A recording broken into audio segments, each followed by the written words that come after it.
Olá, eu sou Rose Sampaio, professora de língua portuguesa, também gestora do Só Concursos e Afins, um curso diferente porque não cansa de apostar em você. É uma prova recente, uma prova de 2014 ou 2013, Jesus, não lembro. É mais uma prova recente da FCC que trabalha muito com as características da FCC. O que nós precisamos internalizar para a prova da FCC? O que nós vamos encontrar na prova? Primeiro conteúdo que nós vamos encontrar, vocês se preparem, por favor, é o conteúdo de concordância. Vocês vão ter o conteúdo de concordância. Eles vão perguntar lá, na questão de concordância, qual é a alternativa que está de acordo com a norma culta de língua portuguesa no que diz respeito à concordância verbal. Vão apresentar 5 alternativas. 5 alternativas. Dessas 5 alternativas, uma estará relacionada à concordância do pronome relativo, a outra estará relacionada à concordância de um verbo relacionado a uma oração subordinada, substantiva, subjetiva, ou seja, aquela oração que está na posição de sujeito. A outra vai estar relacionada a verbos impessoais. Aí você vai ter uma questão, talvez, né, mas quase sempre aparece uma questão ligada ao se, sendo índice de determinação do sujeito ou sendo um pronome passivador, reflexivo ou recíproco. E nessa você vai poder encontrar uma repetição de uma dessas aqui. É justamente na repetição que vocês vão identificar o gabarito, tá? Vamos perceber na questão de concordância se é isso mesmo que eles vão fazer.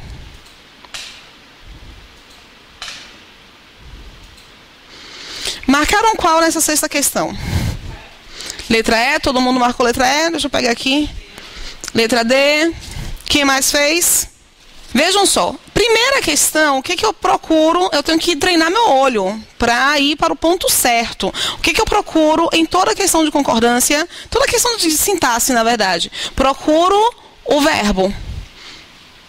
E é a partir do verbo que eu vou começar a identificar as relações de concordância, de regência, de sintaxe, enfim. Os textos memoráveis que... Estão vendo esse que aqui? Encontrou o que? No meio do caminho, abram os olhos. Pelo amor de Deus, não pode deixar passar não, tá? Os textos memoráveis que... Vou tirar essa estrutura porque está apenas atrapalhando, separando o meu sujeito do meu predicado, tá? Os textos memoráveis apresentavam ou apresentavam? Apresentavam. Apresentavam somente porque este que aqui é um pronome relativo. Como todo bom e velho pronome relativo, o que ele tem? Ele tem 2 braços. Um que substitui e o outro que se liga sintaticamente. Quando ele se liga sintaticamente a uma estrutura, sendo um pronome relativo na posição de sujeito...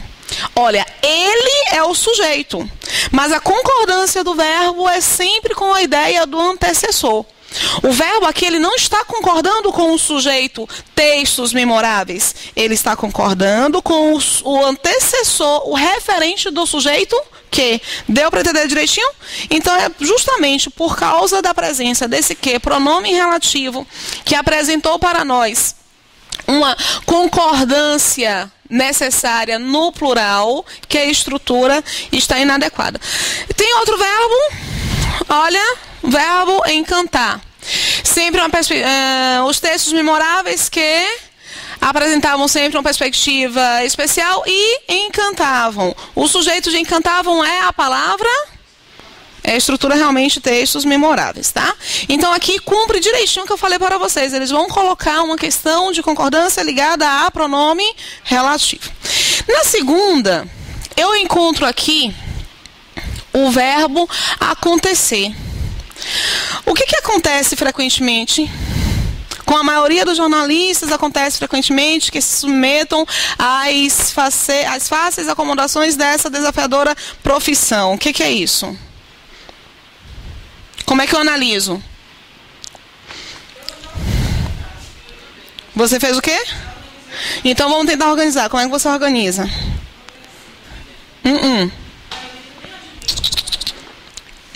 O que acontece aqui? Vocês não podem tentar somente arrumar a casa, vocês precisam reconhecer a teoria, a estratégia. O que nós temos aqui? Mais de uma oração.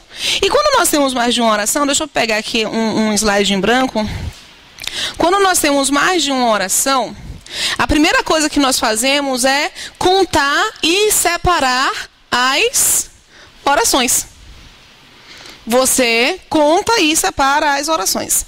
E para nós visualizarmos bem onde é que nós vamos contar e separar as orações, nós vamos procurar aqui os verbos e vamos dividir essas orações em pontos estratégicos. Antes de pronome relativo, antes de conjunção, antes de verbo em forma nominal, particípio, gerúndio, infinitivo, ou antes de uma preposição seguida por um desses três elementos. Belezinha? Então, eu vou sinalizar para estes três pontos e vou fazer a separação. O pronome relativo tem uma característica marcante. Ele vai não somente ser um ponto de divisão, ele vai conectar informações para substituir uma outra palavra e se ligar sintaticamente a uma palavra seguinte, ok? Isso a gente viu. O que acontece com a conjunção? A conjunção, diferente do pronome, ela não vai substituir uma palavra. Ela vai apenas conectar ideias, belezinha? Mas ambos, tanto pronome quanto conjunção, ambos são elementos de divisão. Vamos aqui voltar para a nossa estrutura. Aí você encontra, o que eu faço? O que eu tenho que fazer? Eu tenho que procurar. Agora, eu tenho que procurar os verbos. Acontecer, submeter. O que eu disse para vocês? O que eu falei para vocês? Vai aparecer uma questão também relacionada com o se, que é índice na terminação do sujeito ou é um pronome apassivador, reflexivo ou recíproco. Temos que perceber qual é o sujeito de acontecer. Aí alguns disseram para mim, Rose, a maioria é sujeito. O que é sujeito? O que a gente vive repetindo sobre o sujeito? Sujeito é o elemento sobre o qual se informa algo. É uma posição que não é precedida por preposição. Então, não posso dizer que a maioria dos jornalistas é sujeito de alguma estrutura, ok? Mesmo que fosse, eu tenho aqui maioria e dos jornalistas. Qual é o núcleo desse sujeito? Qual seria o núcleo? Como se sujeito a uma estrutura que não pode ser precedida por preposição? Então, o núcleo do sujeito não é jornal. Se fosse, tá? Essa estrutura é um sujeito, o núcleo não poderia ser jornalistas, porque dos jornalistas está precedido por preposição. O núcleo é maioria, seria maioria, belezinha? Mas é com este olhar que nós vamos analisar? Por enquanto, não, porque a maioria é uma estrutura precedida por preposição. O que acontece com a maioria dos jornalistas? Que se submetam às fáceis acomodações dessa desafiadora profissão. Acontece com a maioria dos jornalistas. Então, o que acontece aqui? Quando eu perguntei o sujeito de acontecer, vocês não me deram apenas uma palavra, vocês me deram toda uma estrutura. Isso aqui é uma oração na posição de sujeito, ela é subordinada. Na posição de sujeito, ela é um substantivo. Oração subordinada subjetiva. É o que a Carlos Chagas cobra, chamando às vezes de sujeito oracional. Qual é a concordância para um sujeito oracional? Todo verbo que tem sujeito oracional, como é o caso do verbo acontecer, vai ter que ficar em terceira pessoa do singular. Deu para entender direitinho? Então, não basta somente tentar arrumar a casa, você precisa entender a estrutura, beleza? Vejam só, chamei a atenção para esse si. Tudo aqui faz parte. Tudo isso aqui é oração, tá? Aí, dentro dessa oração, você encontrou o verbo submeter, que está ligado ao termo si. Quem se submete algo a alguém. Uma coisa a outra. Então, este verbo submeter pede um objeto direto e um objeto indireto. Eu sei que as fáceis acomodações está aqui na posição do objeto indireto. Por que eu sei disso? Porque tem um acento grave. E aí eu vou ter que procurar qual é o sujeito dessa estrutura. Notem bem, meninos e meninas. O se, quando se relaciona com um verbo transitivo direto, um verbo transitivo direto e indireto, o que é importante é o quê? O objeto direto. Esse se, ele já ocupa a posição de objeto direto. Aquele elemento que seria o objeto direto, porque os jornalistas se submetem às fáceis acomodações. É a maioria dos jornalistas. Não é isso que temos aqui? Então, essa maioria dos jornalistas, ela se submete. Este se é o objeto direto e a ideia dele remete também a um sujeito. Aí vem a questão da concordância. Maioria de é sujeito partitivo, é uma estrutura que identifica sujeito partitivo. Rosa, o que é um sujeito partitivo? A maioria é constituída pelo quê? Então, nesses momentos em que nós encontramos um sujeito partitivo, é aquela estrutura que é constituída por partes menores, a minha concordância pode ser com o núcleo ou pode ser com a sua parte. Deu para entender direitinho? Eu não estou dizendo com isso que jornalistas é o núcleo do sujeito. Eu estou dizendo que existe a possibilidade de concordância com a parte dos jornalistas ou com o núcleo maioria. Então, aqui eu poderia ter adequadamente a estrutura que se submeta, porque estaria remetendo à palavra maioria, ou que se submetam, porque está remetendo à palavra jornalistas. Mas eu disse para vocês que com a maioria dos jornalistas não poderia ser sujeito. E não é mesmo. Quem que está resgatando a ideia? Quem que está resgatando? Perdão, não é não. Desculpa. Não é não. Não, ok, não. Quem que está resgatando a ideia? Ou se, porque esse que é uma conjunção, já que a oração subordinada, substantiva, subjetiva, tá?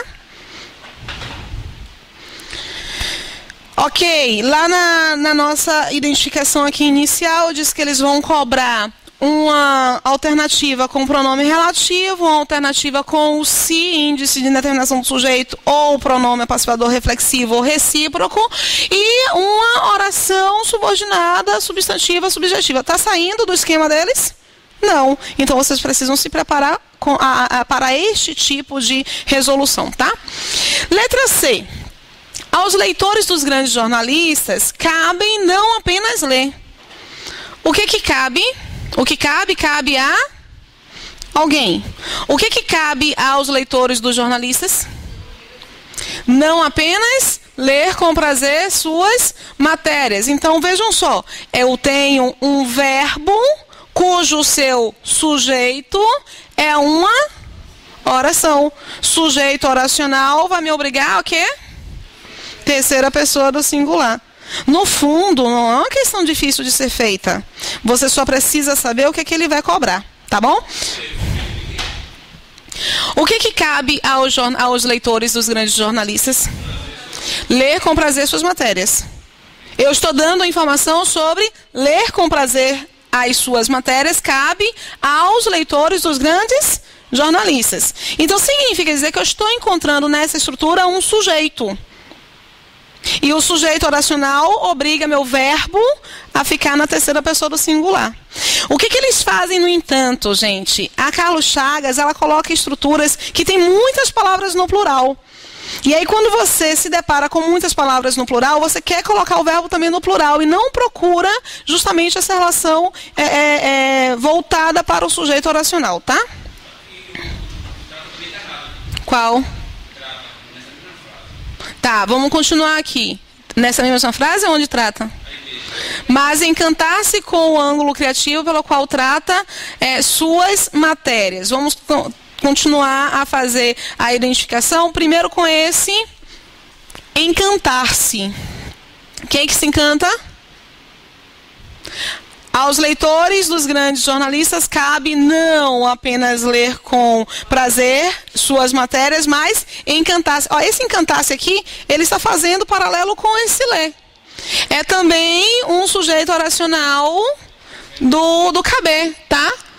Esse sujeito, ele é um sujeito composto, oracional composto, e esta mais aqui, esta conjunção mais, só está relacionando esses dois sujeitos para mostrar que são orações com ideias de oposição, ok? Mas o importante é saber, encantar-se também é sujeito de caber, assim como ler. Encantar-se com o ângulo criativo é o ângulo criativo pelo qual trata suas matérias. Quem é que trata?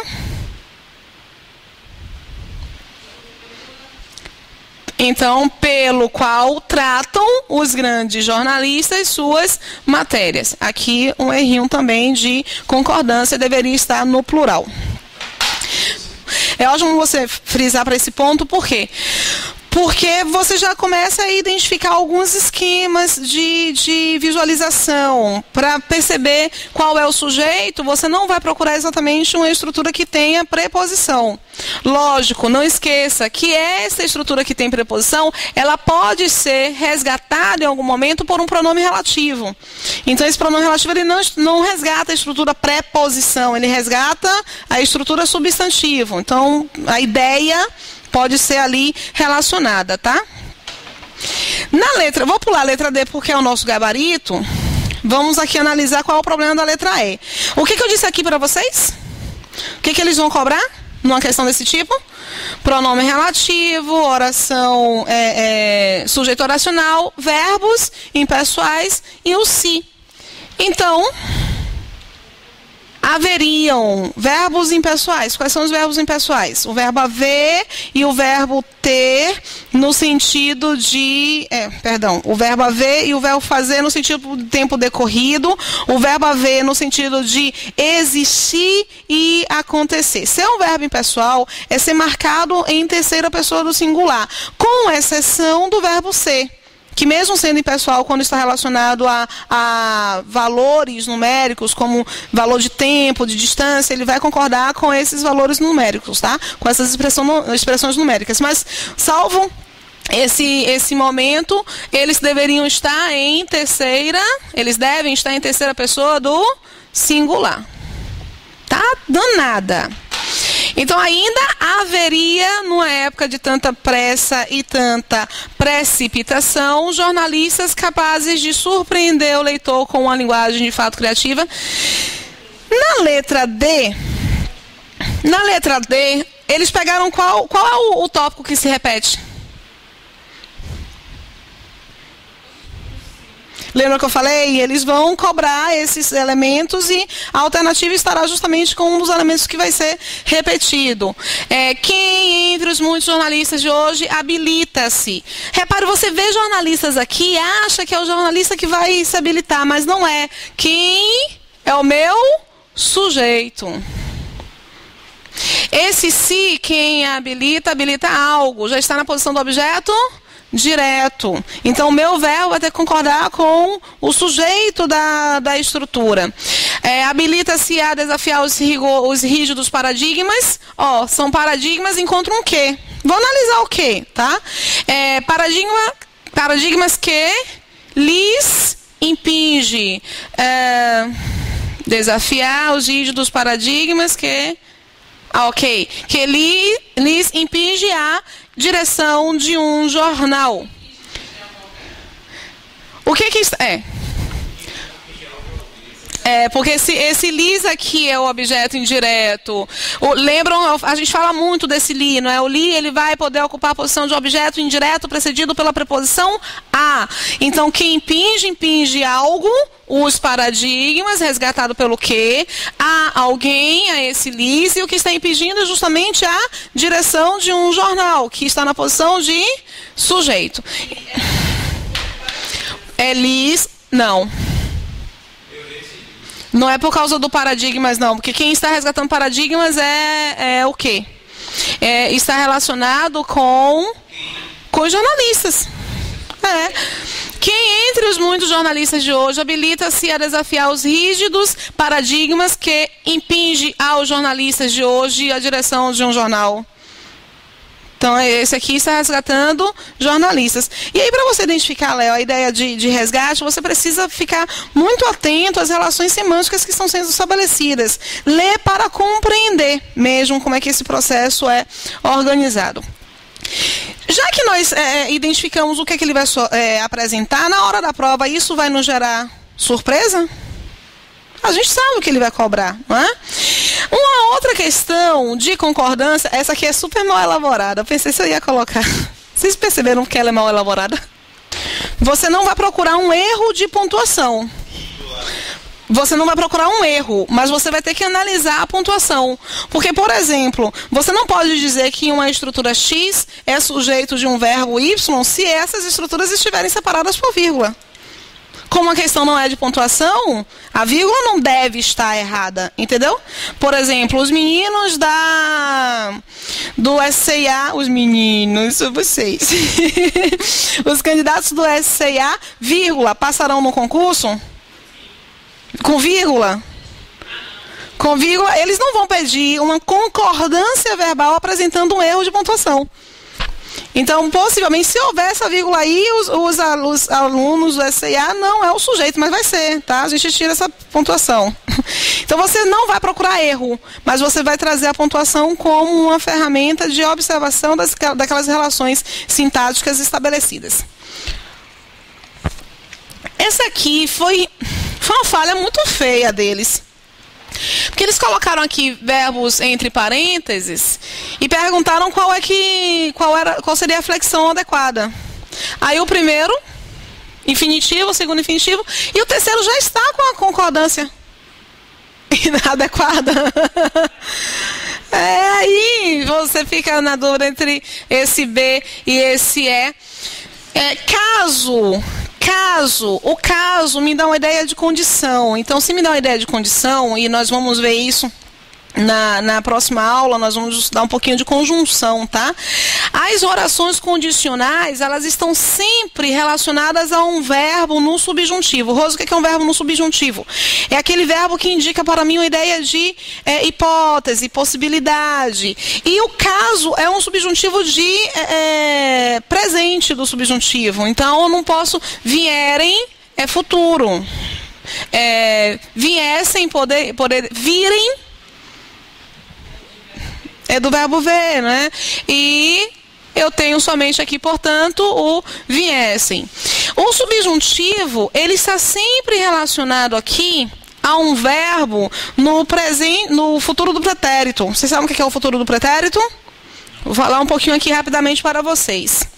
De vez em quando, a Carlos Chagas cobra uma questão que faz tempo que eu não vejo ela cobrando, mas ela cobrava muito uma questão de concordância modo-temporal do verbo. Com concordância modo-temporal. Vocês estão acostumados a uma concordância número-pessoa, que é para identificar se está no plural, se está no singular. Aí, quando vocês encontram uma questão relacionada à concordância modo-temporal, vocês não sabem fazer. O que é a concordância modo-temporal? Se eu ganhasse na loteria, adoro esse exemplo, é incrível, dava uma festa na laje. Não esqueçam este exemplo, tá? Se eu ganhasse na loteria, eu dava uma festa na laje. Eu ganhei na loteria? Eu dei a festa na laje? Não. Mas esse dava aqui, eu dava comida para minha filha. Eu dava comida, não dava? Então me dá uma ideia de uma ação que acontecia, olha, de forma bem repetida.